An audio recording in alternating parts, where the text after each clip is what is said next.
Email ద్వారా జగదీష్ రాస్తున్నారు. సర్పదోషం ఉంటుందా, వివరించండి అంటూ రాస్తున్నారు.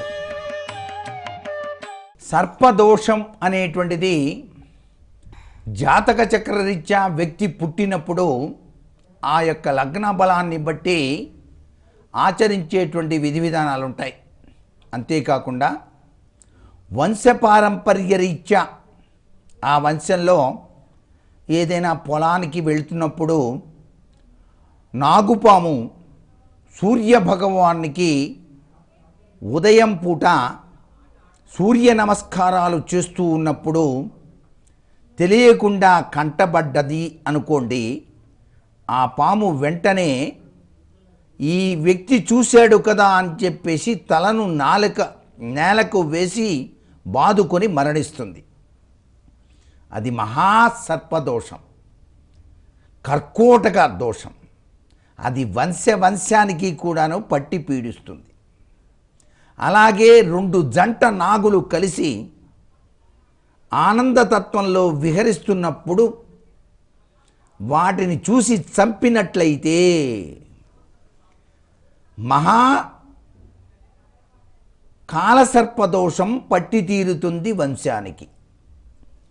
ఇటువంటి సర్పదోషాలు తెలిసి తెలియక చేసినప్పుడు ఈ దోష నివృత్తి కోసం సుబ్రహ్మణ్యేశ్వర ఆరాధన అనేటువంటిది మనకు పరమేశ్వరుడు ప్రసాదించాడు.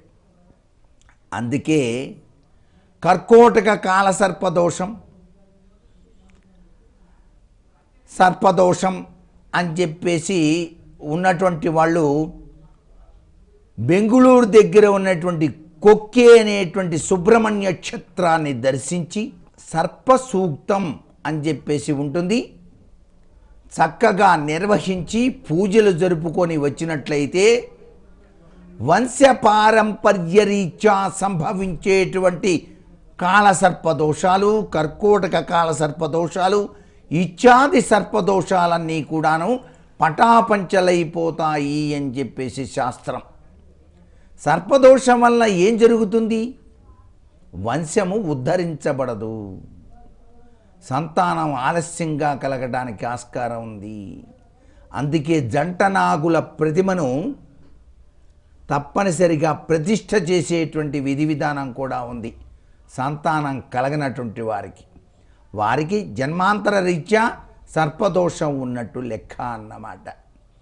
నాగు పడిగ ఇంటిలో ఉంచుకొని నిత్యం కూడాను, చిన్నదే మరి పెద్దది పెట్టకూడదు ఇంట్లో, ఎప్పుడు కూడా బొటన వేలంత సైజు పెట్టాలి వాస్తుశాస్త్రరీత్యా కూడా. అలా బొటన వేలంత సైజు ఉన్నటువంటి నాగపడిగను నిత్యం కనుక ఆరాధన చేసినట్టయితే సర్పదోషాలు కూడాను తొలగిపోతాయి. ఓం సాం శరవణ భవ అనే మంత్రం సర్వే సర్వత్రా శుభదాయకంగా ఉంటుంది. సర్పదోషరీత్యా సర్పదోషం అనేది తప్పనిసరిగా మనిషిని పట్టి పీడిస్తుంది. ఈ విషయంలో నిష్ణాతులైనటువంటి పండితుల యొక్క అభిప్రాయాన్ని కనుక్కొని దానికి నివారణ ఉపాయాలు గనక ఆచరించినట్లయితే ఆ దోషాన్నించి బయలుపడటానికి ఆస్కారం ఉంటుంది సుమా.